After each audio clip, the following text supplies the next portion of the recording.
For me, communication is one of the things I'm most interested in terms of my work and my life, and in terms of my relationships with other people, because of course so much of a relationship is about how we communicate with one another. So, what are you doing?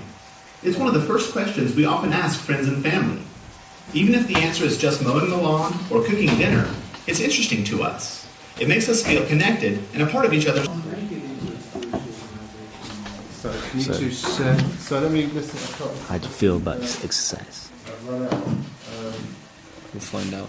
Can you guys share? I think that says it all. I want to ask you to choose one of the following points from our purpose statement, Family Federation purpose statement. Come up with one idea for a story that illustrates your kind of favourite ideas. And I find it quite hard to read, actually. I find I read a page and then I ask myself, what did I just read? And I kind of have to go and read it again. Anyone have had that experience? I don't know if it's a spiritual thing or it's an intellectual deficiency on my part. Intellectual deficiency on my part. Intellectual deficiency on my part. Intellectual deficiency on my part. Has anyone seen those big billboards at train stations where it says, it's like a quote, I began drinking more weekends or going out less, and something about depression, and then it's saying this is a sign. There's like so many people have mental health issues, so it's saying something, and it's like it's white writing on black, maybe blackboard, so it's eye catching. And then I also feel that it resonates within people who have this problem, and they feel maybe their life is going down, but they're not really sure. They don't even realise it in most cases until it's too late. So it's like directly pointing out someone's problem and reaching out to people who have it. It's like offering a service. So I think we're less of a hobby and more like trying to promote ourselves as a service or a way of solution.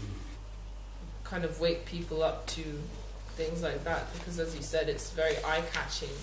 And then I sat down on a bench and I was going to eat some food, which I bought, but it was a bit messy, so I tidied up, and then I put it in the bin, and then I had my food. And there was this guy on the chair on the next bench, and as I was finishing my food, he came to me and he said, I was impressed with what you did. Can I sit with you and have a talk? And he turned out to be the high priest of a Catholic church in Cardiff. And so we're friends now. Or how do you reach out? Like, if you want to think of a new way of reaching out and like letting people know about this kind of thing. Personally, from reaching out to people, is like, I've got nothing to invite them to. But if I have something to invite them to, then I have a reason to say, hi, would you like to, try this out? It's free, we might as well go and spend some time there. But they could probably come up with something that's really good.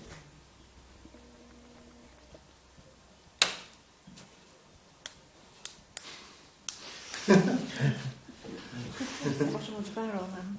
You had a lot more idea before you started. Sorry. Yeah, in order to do this as well, we need a lot more resources to strengthen our own faith, and therefore to be able to share it with others, like magazines, books, lectures, workshops, more kind of stuff going on, which we can share with other people. Like one idea was we could put sermons and stuff on YouTube. William Haynes earlier in the week shared that story about civilizations usually develop where there's a concentration of people. For example, crossing over a river. And the internet is kind of like that. It's like a virtual crossing, like a virtual board. So there's a lot of people there. Also, there are concentrations of people in other areas as well, like in media. And if they want to reach out to more people, like all in one go.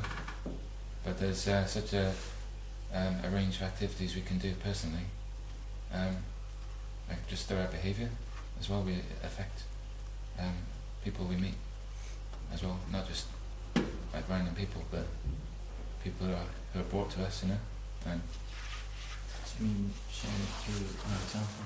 Yeah, through the way we live our lives. And if you have a high concentration of people going to certain topics. Like they'll go to Google and they'll type in spiritualism or something. Maybe someone approached them on the street and started talking about spirit world, and they'll just Wikipedia it and they'll type it in Google and they'll find something. So, and they're going to find a lot of things from religious movements and spiritual movements and everything. So that's one place that if we have all our information there, they're going to find it.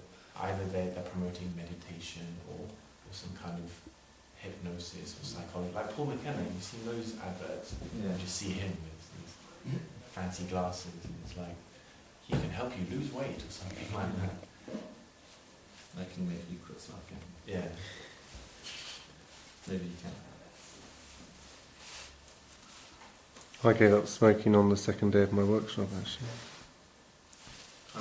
You gave up on the second day, really? It just became very obvious. What are cravings? Well, I just turned into chocolate, I think. Like the Bible, for example, it's everywhere. It's everywhere. It's everywhere. I mean, the internet is really accessible, and that's the way people kind of communicate these days. You know? Like, so that's the way that we have to kind of move forward as well. Not kind of just stick to one thing. Stick to workshops or whatever. Well, that's another part of it. So I think to transmit this information. Yeah, I think that's true. Like accessibility, like we have ideas, projects, themes, but we need to make it more accessible. We're worried about people's attitudes and this kind of thing. So, but we have something to give very plainly, and we just want to do that. Want to give. So you could have a little video made, 4 or 5 minutes, and you just say, you know, I want to give this to you. Have a look. Pass things around this way. Get this kind of feeling you're just passing out something which is a free gift to somebody.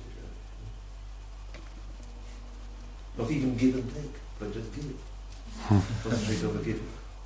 If there's a barrier, people will see that coming from themselves. If you say, no, I don't want to accept, thank you. I mean, when you don't accept somebody's gift, it's like there's some concept in your own mind, isn't there? You know?